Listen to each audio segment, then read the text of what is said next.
안녕하십니까, 오토다이리 오종훈입니다. 포르쉐 파나메라 GTS 준비했습니다. 오늘 2차 타고 여러분들과 함께 시승을 진행해 볼까 하는데요. 파나메라 911의 성능을 그대로 느끼면서 4인승 세단으로 만들어진 고성능 세단이죠. 좀 더 편안하게 합리적으로 느낄 수 있는 고성능 스포츠카로 파나메라를 정의하면 어떨까 싶습니다. GTS 1963년서부터 시작된 포르쉐의 고성능 브랜드 중에 하나죠. 당시에 63년에 포르쉐 카레라 904에 GTS 배지를 처음 붙인 이후에 지금까지 면면히 그 역사를 이어오고 있습니다. 자, 파나메라 GTS 판매 가격 개별 소비세율 3.5%를 적용을 하면 2억 150만원, 원래 세율인 5%를 적용을 하게 되면 2억 480만원에 제법 비싼 모델인데요. 자, 파나메라 GTS 고성능 스포츠 세단의 세계로 들어가 볼까 합니다. 여러분 좋아요, 구독하기 누르시면 출발하겠습니다. 함께 하시죠. 자, 디자인 잠깐 보시죠. 좌우에 LED 매트릭스 헤드램프를 적용을 하고 있고, 공기가 통할 수 있는 공간을 아주 시원하게 확보하고 있습니다. 보면 옆에 이 부분도 열려 있고요. 보면 액티브 셔터 그릴 적용되어 있다는 거 알 수 있겠죠. 이 부분은 이제 닫히고 열리고 할 수 있도록 만들어져 있습니다. 자, LED 헤드램프는 매트릭스 기능을 갖추고 있어서 아주 지능적으로 똑똑하게 반응을 합니다. 오토 하이빔 기능 당연히 갖추고 있고요. 엔진룸 아주 시원하게 열리죠. 옆에서 열리는 각도를 보면 거의 90도에 가깝게 보닛을 열 수가 있겠습니다. 보닛은 강판이 아니고요, 철판이 아니고 알루미늄으로 보닛을 만들고 있습니다. 깔끔하게 정돈되어 있는 엔진룸, 포르쉐 4.0 V8 GTS 마크가 보이죠.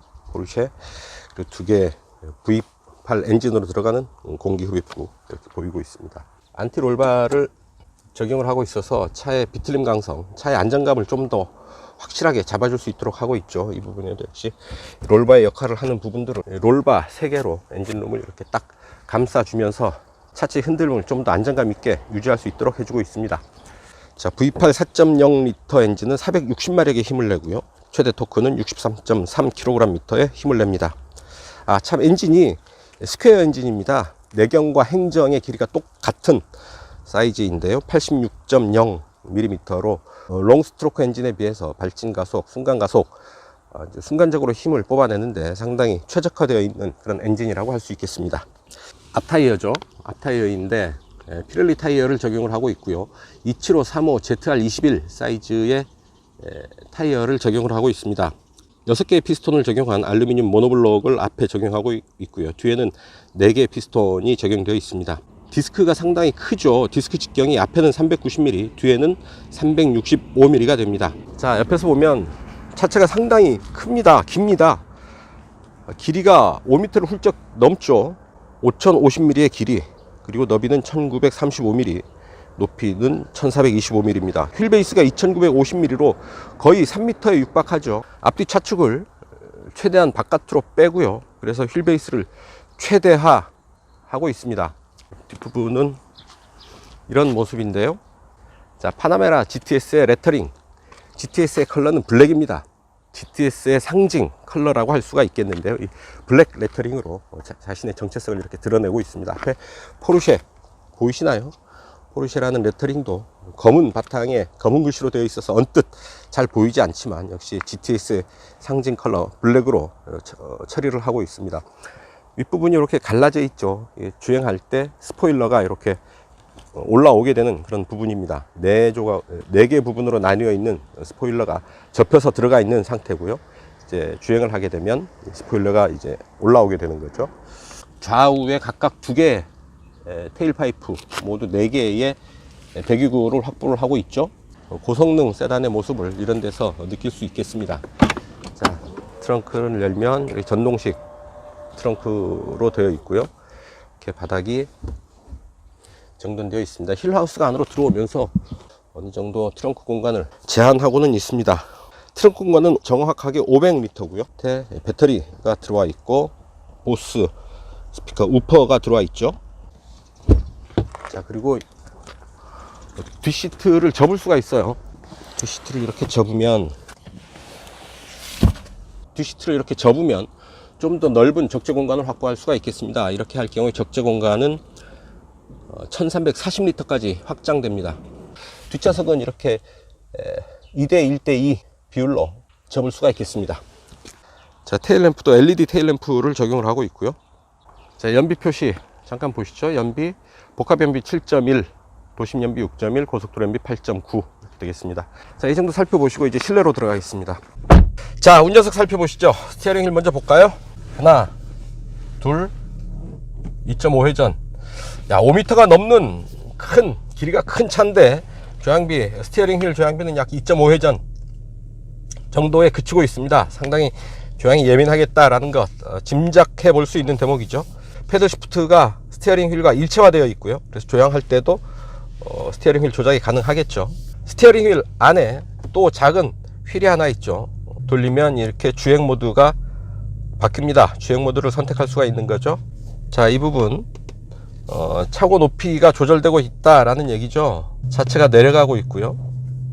3개의 챔버, 3 챔버를 가진 에어 서스펜션이 적용되어 있어서 차체의 높이를 주행 상태에 따라서 이렇게 조절할 수가 있습니다. 스티어링 휠 오른쪽에 있는 버튼을 이렇게 돌리면 계기판 우측에 정보 표시창이 이런 정보들을 보여주게 됩니다. 지퍼스도 보여주고요. 랩타임을 질 수도 있고, 스포츠 크로노 패키지를 적용을 할 경우에 이제 랩타임, 서킷에서 여러 가지 용도로 사용을 할 수가 있죠.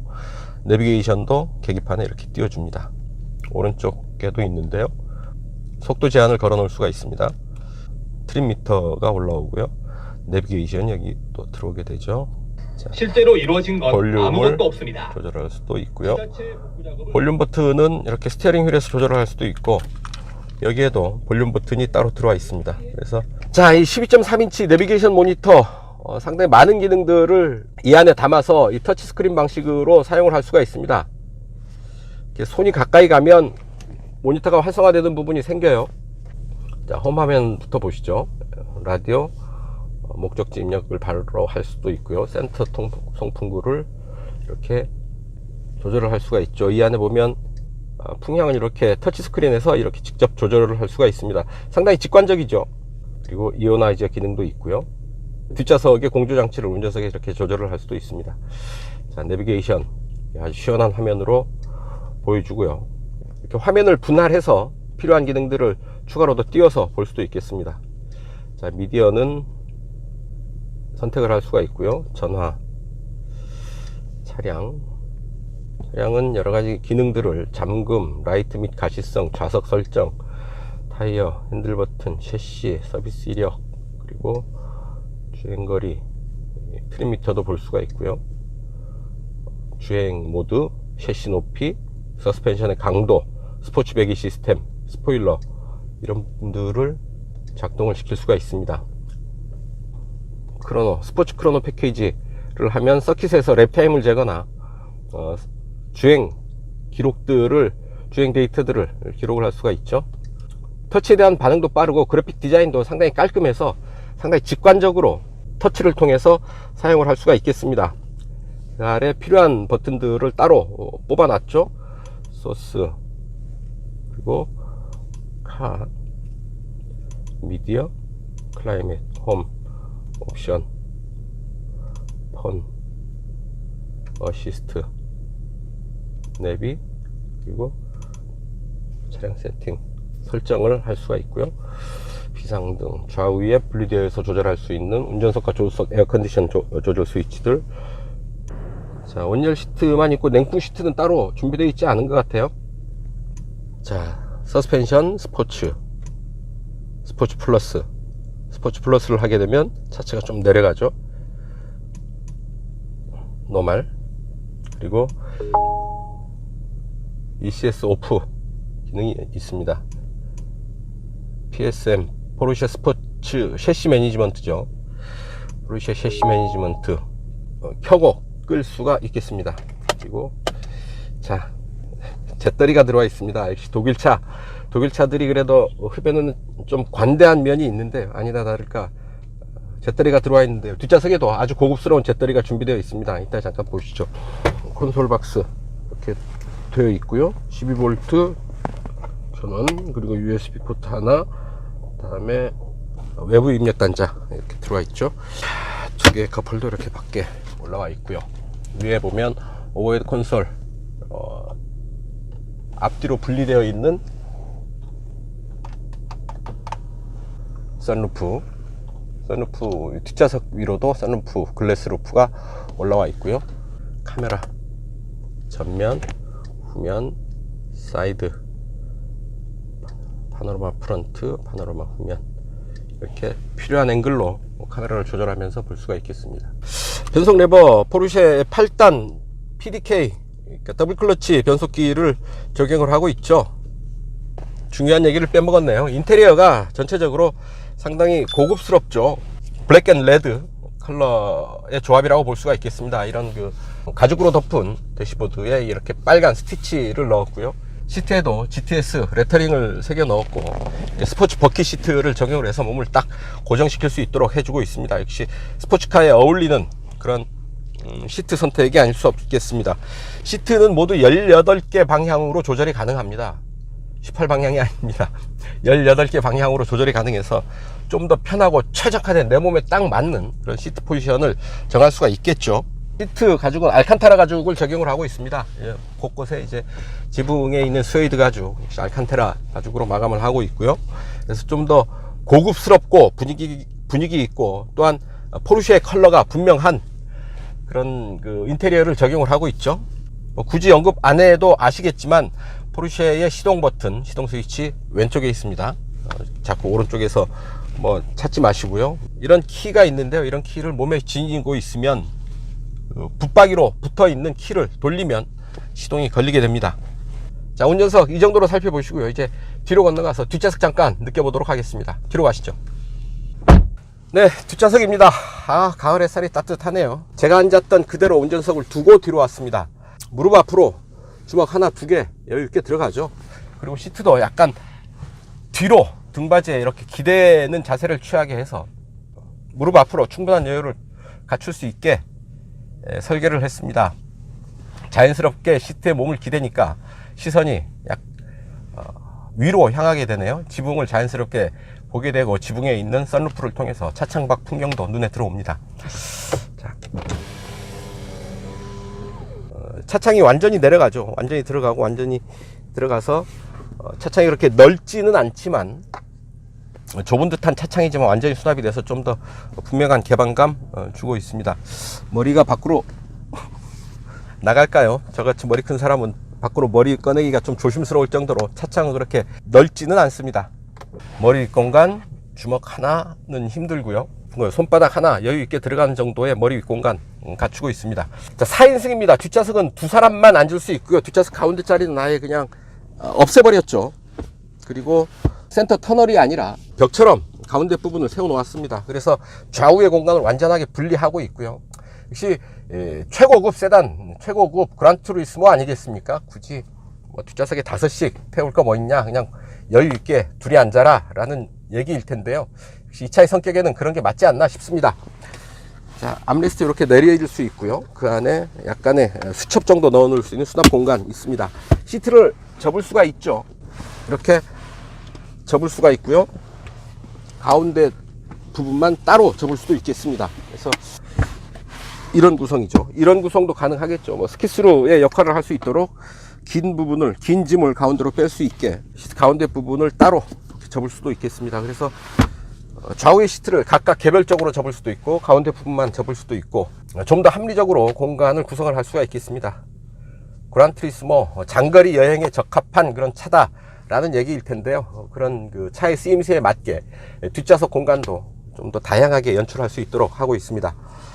차의 가운데 부분을 좀 볼 필요가 있는데요. 뒷좌석에서도 이 터치 스크린을 통해서 차의 여러 기능들을 즐길 수가 있습니다. 일단 오디오가 있을 테고요. 다음에 공조장치, 그 다음에 시트 조절, 뒷좌석도 전동식 시트죠. 이 아래 보면 조절 레버가 있어서 이 조절 레버를 통해서 시트를 조절을 할 수가 있습니다. 자, 이렇게 시트를 세울 수도 있고요. 완전히 세우면 이 정도까지 되네요.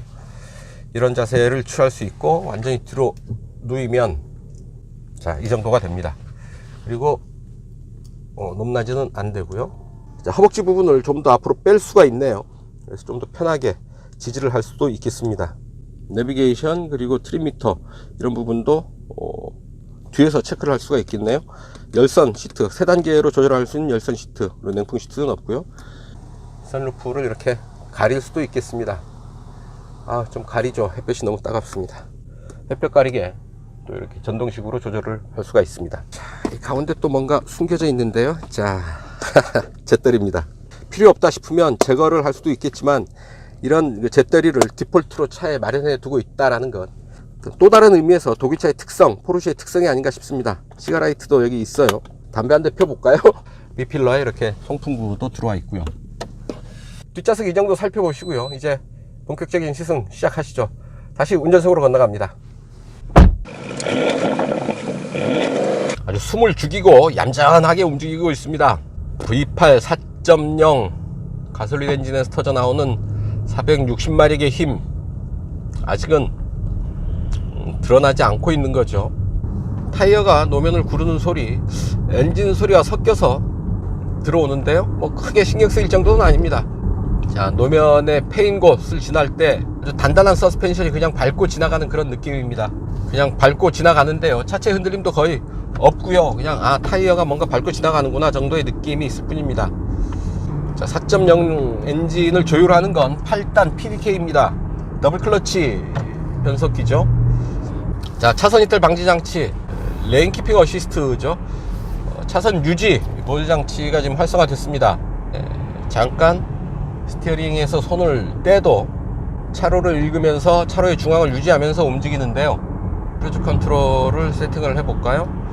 크루즈 컨트롤을 활성화시켰는데 차간거리는 조절해주지 않습니다. 지금 어댑티브 크루즈 컨트롤이 아니라는 얘기인데요, 좀 의외인 면이 있죠.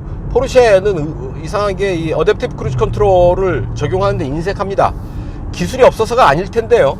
그러니까 차선 유지 보조 장치는 적용을 하면서 어댑티브 크루즈 컨트롤은 배제하고 있습니다. 그냥 크루즈 컨트롤만 적용하고 있다라는 얘기인데요. 자, 시속 100이고요. RPM 약 1400, 1300 정도 유지하고 있죠. 8단입니다.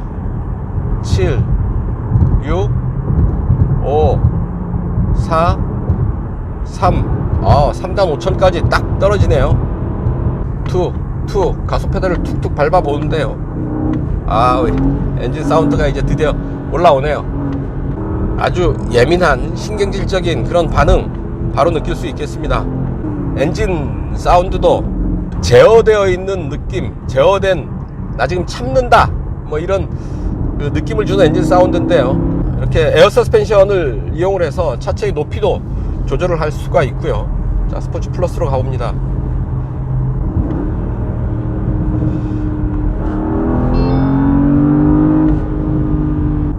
노면의 어떤 그 굴곡, 노면의 굴곡이 시트를 통해서 어느 정도 운전자에게 전달이 되는데요, 하드한 서스펜션이 주는 그런 맛이겠죠. 노면에 있는 그대로의 느낌을 하드한 서스펜션이 시트를 통해서 운전자에게 전달해 주고 있습니다. 스포츠카에서 만날 수 있는 그런 특성이 아닐까 싶습니다. GTS 뭐 포도 세단인데 스포츠카냐? 스포츠카입니다. 포르쉐는 모든 모델이 예외 없이 스포츠카입니다. 스포츠카여야 하고요. 포르쉐의 자존심이랄까요? 아이덴티티랄까요? 포르쉐가 만든 모든 차는 기본적으로 스포츠카다 라고 보시면 되겠습니다. 하나 그래도 칭찬해주고 싶은 부분은 12.3인치의 이 큰 화면을 그래도 매립해 놓고 있다라는 얘기입니다. 이게 맞죠? 대시보드에 돌출되어 있는 부분은 가급적 최소화하는 게 맞다라는 얘기고요. 이렇게 매립되어 있는 모니터가 보기에도 좋지 않습니까? 전 보기에도 좋고 앉아에도 좋고, 모니터는 특히 센터페시아에 뭔가 이제 돌출되어 있는 부분들은 최소화하는 게 맞겠다. 포르쉐가 그 모범을 보여주고 있다, 정답을 말해주고 있다 라는 겁니다. 자, 이 노면이 좋지 않은 곳에서는 소리도 제법 들어오죠. 실내가 그렇게 아주 조용한 건 아닙니다. 이럴 때 필요한 게 오디오죠. 자, 소리 한번 들어볼까요? 이 차 보스 오디오 시스템을 적용을 하고 있는데요.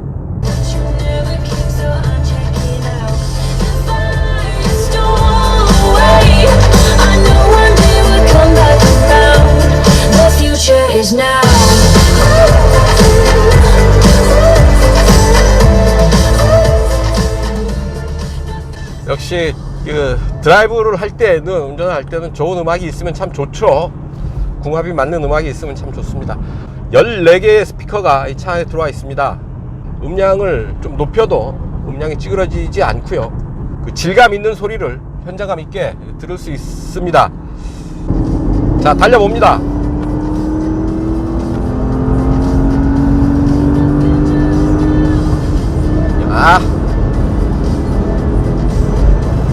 자, 순식간에 속도가 극한적인 속도로 올라가는데요. 자, 아주 가속 시간이 빠릅니다. 짧은 시간에 속도를 높게 올리고 있고요. 자, 가속 페달에 킥다운 버튼은 없네요. 그냥 저항 없이 끝까지 한 번에 밟힙니다. 아주 좋습니다.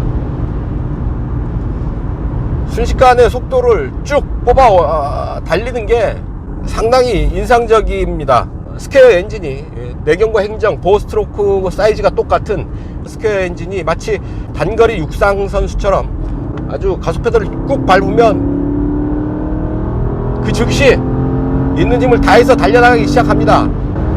엔진 소리도 그렇게 아주 막 드러내는, 나 스포츠카야 하고 뭐 나 이 소리 좀 들어봐 하면서 막 드러내는 그런 소리가 아니고요. 엔진의 성능을 짐작할 수 있을 정도의 울림은 갖고 있지만 딱 제어하고 있는 절제된 그런 엔진 사운드입니다. 시끄럽게 들리는 막 내지르는 소리는 아니다 라는 얘기고요. 하지만 그 소리의 울림이 보통 차는 아닌데 라는 생각이 들 정도로 상당히 낮게 깔리면서 움폭이 있는, 울림이 있는 그런 소리를 전해주고 있습니다. 차체의 높이가 좀 그 스포츠 모드에서는 10mm가 낮아집니다. 노면과의 일체감, 노면에 밀착되어 있는 그런 느낌이 크고요. 또 속도를 쭉 올리게 되면 접혀 있던 리어 스포일러가 딱 펼쳐지면서 다운포스를 만들어내죠. 다운포스에 힘입어서 좀 더 안정감 있는 주행의 느낌을 만들어내고 있습니다. 자, 왼쪽 오른쪽으로 돌아 나가는 길인데 스스로 조향은 잘 하고 있죠. 자꾸 달리게 됩니다. 공간이 열리면 자꾸 달리게 돼요. 자, 노면의 단차 지날 때의 어떤 그 쇼크 어쩔 수 없죠. 바람 소리도 그렇게 큰 편이 아닙니다. 진짜 아주 빠른 속도로 지금 달리고 있는데요. 바람 소리가 그렇게 크게 들리지가 않습니다. 생각만큼 크지 않아서 상대적으로 더 조용한 실내를 만들고 있다라는 얘기죠. 자, 역시 이 차 파나메라 GTS 스포츠카입니다. 동의하지 않을 수 없습니다. 아주 탁월한 고속주행 안정감을 바탕으로 잘 달리고요. 또한 이런 빠른 속도에서도 운전자가 차체를 컨트롤할 수 있겠다, 충분히 컨트롤할 수 있겠다 라는 생각이 들 정도로 고속주행 안정감이 우수합니다. 자, 헤드업 디스플레이가 있는데요. 자, 현재 속도, 제한 속도, 크루즈 컨트롤의 속도, 고속주행 중에 특히 헤드업 디스플레이에 유념하면서 운전을 하면 되겠습니다. 빨리 달리고 있는데 계기판까지 일일이 체크하기는 힘들겠죠. 운전에 집중을 해야 될 때에는 좀 저 헤드업 디스플레이의 역할이 좀 더 커지지 않을까 하는 생각이 드네요. 자, 조향 툭툭 돌려보는데요.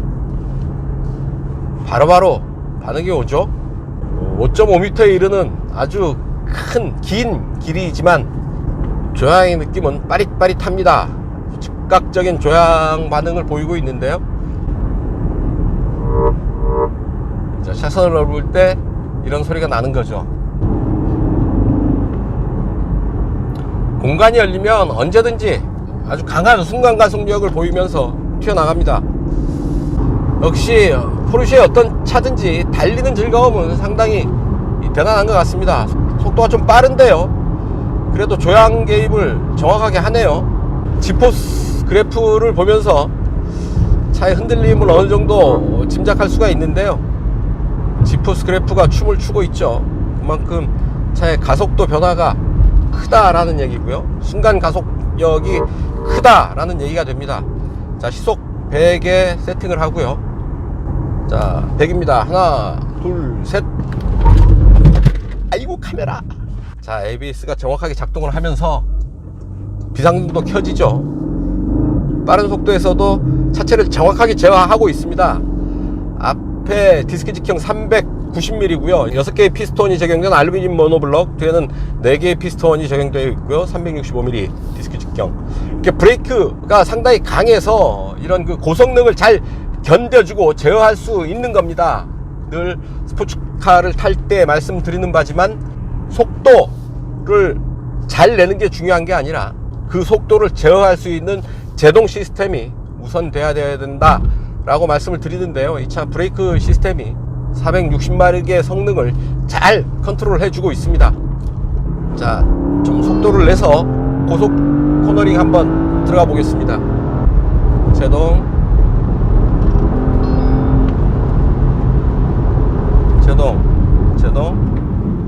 턴. 사륜구동 시스템, 낮은 무게중심, 21인치의 타이어, 단단한 서스펜션, 뭐 이런 부분들이 잘 어우러져서요, 크게 돌아가는 커브지만, 코너지만 무리 없이 아주 편안하게 코너를 공략할 수 있었습니다. 훨씬 더 강하게 코너를 공략해도 충분히 받아주지 않을까 하는 믿음이 가고요.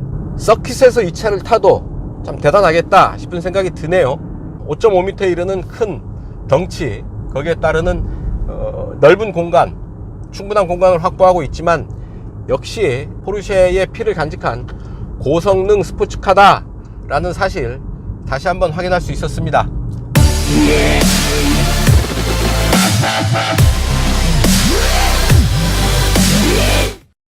단도직입입니다. 2억 원이 넘는 고가의 차죠. 그럼에도 불구하고 약간 빈약한 옵션, 빈약한 편의 장비가 눈에 띕니다. 어댑티브 크루즈 컨트롤이 아니죠. 그냥 크루즈 컨트롤입니다. 그래서 반자율 운전 시스템의 편리함을 누리기가 좀 힘듭니다. 키를 잠궜습니다. 차 도어를 잠궜는데요, 키를 몸에 소지하고 있어도 도어는 열리지가 않습니다. 도어를 열기 위해서는 리모트 키에 도어 오픈 버튼을 눌러줘야지 도어가 이렇게 열리는데요. 자, 온열 시트만 있고 냉풍 시트는 따로 준비되어 있지 않은 것 같아요. 오토스탑 시스템이 작동을 하는데요, 오토스탑이 작동을 하면 스티어링 휠은 이렇게 잠겨 버립니다. 그래서 살짝 힘을 줘야지 시동이 걸리면서 이제 잠김이 풀리는데요. 2억 원이 넘는 고가의 차인데 구석구석 디테일에서 조금 너무 인색하지 않았나 하는 생각을 하게 됩니다.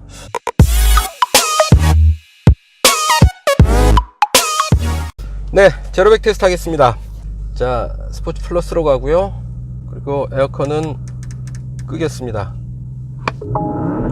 하나, 둘, 셋.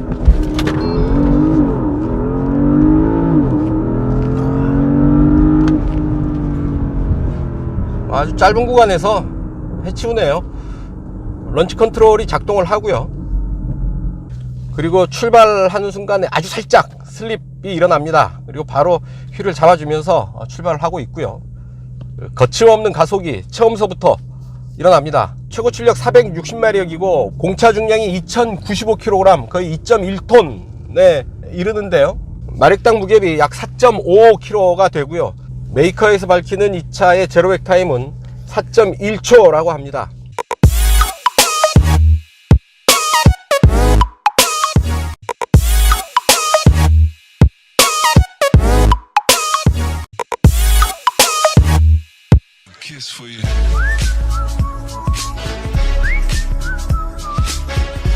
네, 연비 테스트 하겠습니다. 메이커가 밝히는 이 차의 공인복합 연비는 7.1km per 리터, 리터당 7.1km를 갑니다. 그렇다면 실제 주행 구간에서는 어느 정도의 연비를 보여줄까요? 이곳 파주 헤이리를 출발해서 서울 2호선 교대까지 가면서 이 차의 연비 측정해 보도록 하겠습니다. 주행 모드는 노말 모드로 가겠습니다. 에어컨은 오늘 날씨가 좀 외기온도 23도입니다. 더운 듯 해서요. 약 21도에 풍량은 2칸 정도 유지를 하겠습니다. 그리고 트립을 리셋을 해야죠. 자, 재설정했고요. 트립 재설정했고, 자, 파주 헤이리 마을을 출발을 해서 자이로를 따라서 행주대교까지 가고요. 행주대교를 지나서 올림픽대로로 바꿔 탄 다음 이수교차로에서 빠져나갑니다. 도심 구간을 지나서 교대역까지 남은 구간을 달려가면 약 55km 정도가 될 텐데요. 차분하게 다뤄줬더니 얘가 아주 순둥이가 됐네요. 포르쉐도 이렇게 차분할 수가 있다라는 걸 보여주듯이 아주 얌전하고 조용하고 착해졌습니다. 이제 행주대교를 눈앞에 두고 있는데요, 연비 13.2 기록하고 있습니다.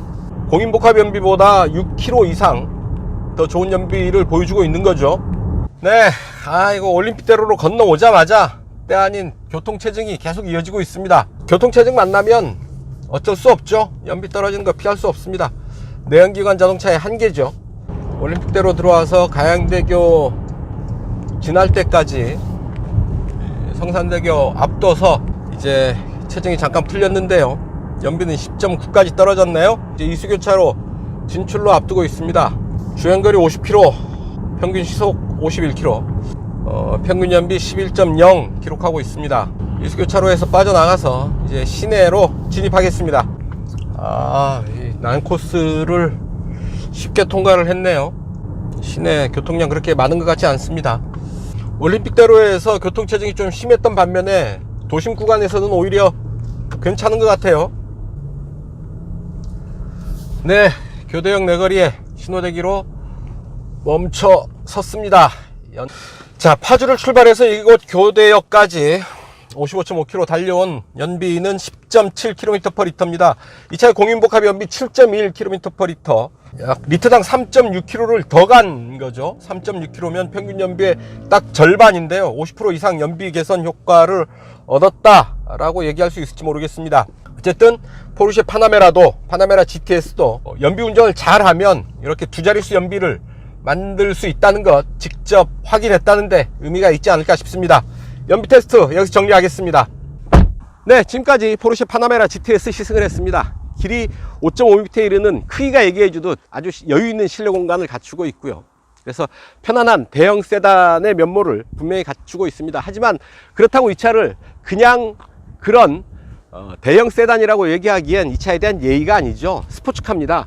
포르쉐가 만들었고요, 뜨거운 피, 뜨거운 심장을 가진 스포츠카임에 분명합니다.